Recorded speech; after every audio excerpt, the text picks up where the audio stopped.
Bonjour à tous, nous poursuivons avec la 9e et dernière Mishnah du 7e Pérec. La Mishnah nous enseigne ici si quelqu'un s'est interdit. She'atne nitli adapesach.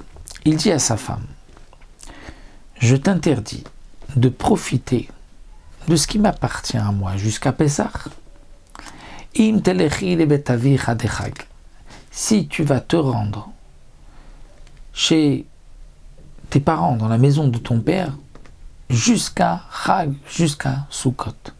C'est-à-dire que là, il a terminé Sukkot, on va dire il a terminé Sukkot avec un mauvais goût, et donc il dit à sa femme, je ne veux pas que tu retournes jusqu'à Sukkot prochain chez tes parents. Si tu retournes, je t'interdis de profiter de tout ce qui m'appartient jusqu'à Pessah. Donc, tout ce qui m'appartient à moi, tu n'auras pas le droit d'en profiter jusqu'à Pessah. Si tu te rends chez tes parents, même plus tard, jusqu'à Sukkot. Maintenant, cette femme-là,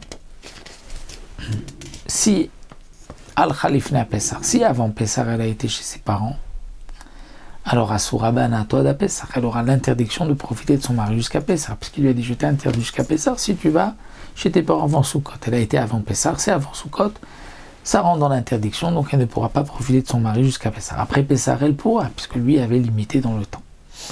Mais si elle a été acharé à Pessah, mais jusqu'à Pessah, elle avait profité de son mari. Et après Pessah, elle a été chez ses parents. Donc là, il y a une transgression, Belo Yachel Devaro. C'est-à-dire qu'elle a transgressé rétroactivement l'interdiction de la Torah qui dit Lo Yachel Devaro. Un homme n'a pas le droit de rendre profane ses paroles. C'est-à-dire, quelqu'un qui fait un vœu n'a pas le droit de le transgresser. Et si quelqu'un m'a interdit de profiter de ce qui lui appartient, je n'ai pas le droit, moi, de faire en sorte que sa parole soit transgressée, soit profanée. Donc la femme ici, lorsque elle va se rendre chez ses parents après Pessah, elle sait très bien qu'à partir de ce moment-là, rétroactivement, tout ce qu'elle a profité de son mari était interdit. Donc elle a transgressé le Lo Yachel Devaro sur le passé. Alors bien sûr que si elle a été après Pessah, elle pourra dorénavant profiter de son mari, puisque lui avait interdit juste jusqu'à Pessah. Mais tout ce qu'elle a profité jusqu'à Pessah était dans l'interdiction. Donc elle a transgressé le Yachel Devaro, puisqu'elle a fait en sorte que la parole de son mari a été donc profanée. Maintenant, si quelqu'un dit chez Atne Netli Adechag, im telechi le betavich ala Pessah. Donc il se trouve maintenant, on va dire juste après Sukkot, et il dit à sa femme, je t'interdis de profiter de tout ce qui m'appartient jusqu'à Sukkot prochain, si tu vas chez tes parents avant Pessah, jusqu'à Pessah.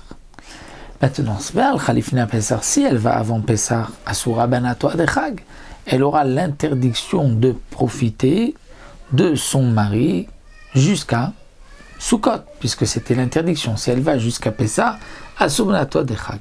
Mais attention, Moutar l'Elechara Pessah. Mais elle pourra se rendre chez ses parents après Pessah, puisque dans le Tna, il avait dit, si tu vas chez tes parents jusqu'à Pessah, je t'interdis jusqu'à Sukkot. Donc l'interdiction des parents, c'est jusqu'à Pessah. Donc après Pessah, elle pourra se rendre chez ses parents, et elle n'aura pas donc d'interdiction, même sur ce qu'elle a profité avant Pessah, étant donné qu'il n'y avait pas d'interdiction d'aller après Pessah. Donc là, nous avons terminé le 7e Pérec, et Bezrat Hashem, on se retrouvera pour un nouveau Pérec, et cette fois-ci nous verrons dans le temps, lorsque quelqu'un s'interdit quelque chose, est-ce qu'il s'interdit pour la journée, pour la semaine, pour le mois, qu'est-ce qui fait partie du mois, de la semaine, ça nous verrons Bezrat Hashem dans les Mishnayot du 8e Pérec, quel est le temps qui rentre dans la notion de jour, mois, semaine ou année, Bezrat Hashem, pour le prochain Pérec.